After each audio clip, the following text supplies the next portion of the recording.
Yes, I could have been a judge, but I never had the Latin. I never had the Latin for the judging. I didn't have sufficient to get through the rigorous judging exams. They're very rigorous, the judging exams. They're noted for their rigour. People come staggering out saying, my God, what a rigorous exam. But I managed to become a miner instead, a coal miner. Managed to get through the mining exams. They're not very rigorous. They only ask you one question. They say, who are you? And I got 75% on that, so I was made to feel persona grata. Of course, it's interesting work, grabbing hold of lumps of coal all day. Coal's a very interesting substance, you know. It was created in a most unusual way. Because God didn't just say, let's have some coal, like he did with most of the other amenities. He went about it a more roundabout and interesting way to make the world a bit more interesting for us all. He blew all the trees down. He did. He got a good wind going and blew them all down. And then very gradually, over a period of 3 million years, he changed them into coal, so it wasn't noticeable to the average passer-by. And this was all part of his wonderful long-term scheme of things, part of his wonderful overall plan for the universe. Of course, at the time, people didn't quite see it like that. People who were standing under the trees, for example,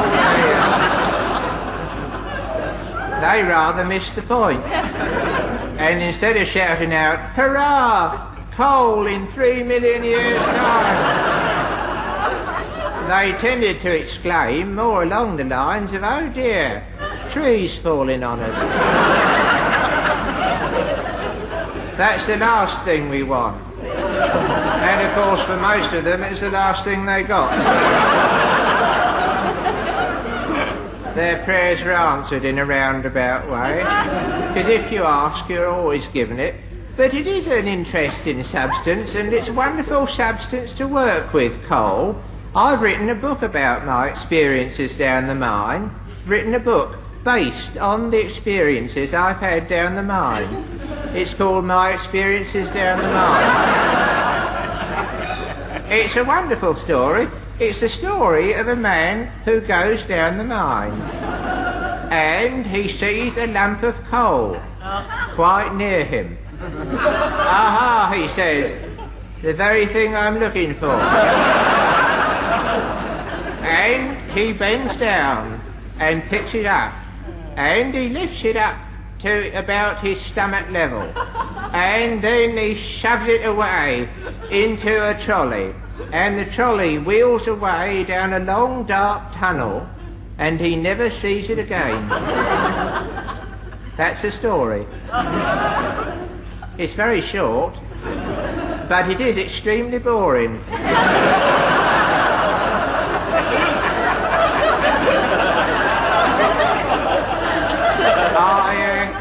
I took it along to a publisher and he agreed with me. He said this story is extremely boring.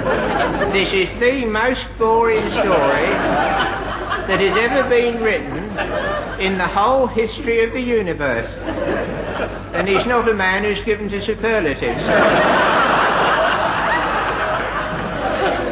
He said the main trouble with it is everything. And most of all, it lacks the sex element. So vital in these troubled times when over it all hangs the black shadow of the hydrogen bomb.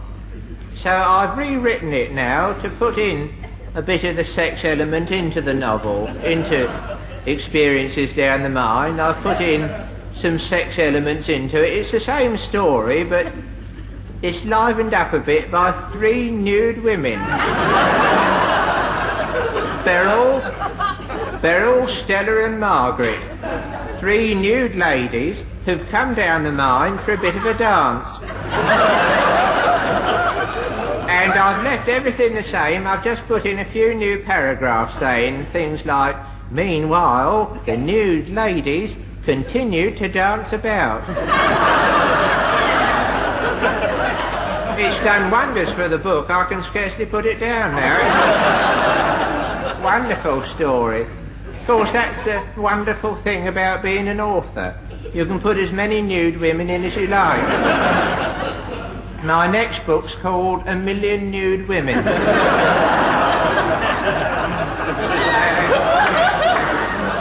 It's a mining story. It's the story of a million nude women who are wandering about in the desert looking for somewhere to sit down.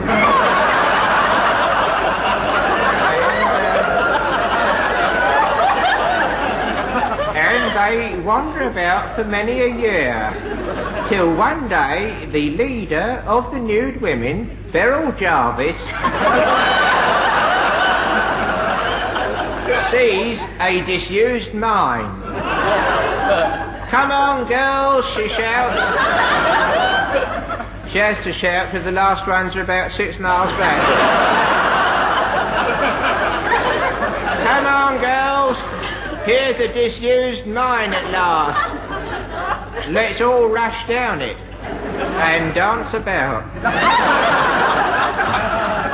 And all the nude ladies rush down the mine after Beryl Jarvis and begin to dance about. It's a scene unparalleled in mining history.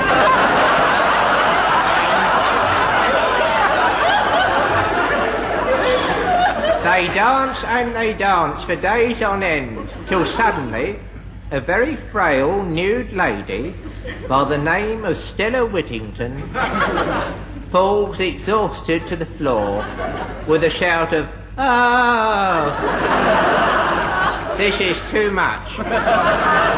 And the nude ladies see the folly of their ways and retrace their steps over the desert to rejoin their husbands who've been sitting on the edge of the desert having a drink.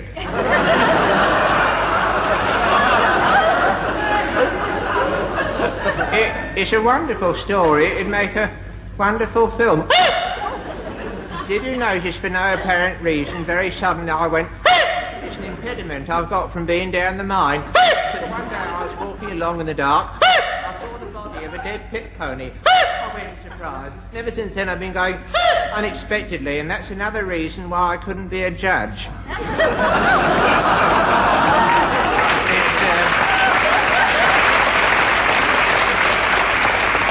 It destroys the dignity of the court, you see. A whooping judge is not very much welcome, but I wish I could have got into judging circles, because the trouble with being a miner, as soon as you're too old and tired and ill and sick and stupid to do your job properly, you have to go. Well, the very opposite applies with the judges. So all in all, I would rather have been a judge than a miner, because I've always been after the trappings of great luxury. I've always fancied them. Yet I've got hold of the trappings of great poverty. I've got hold of the wrong load of trappings. And a rotten load of old trappings I have.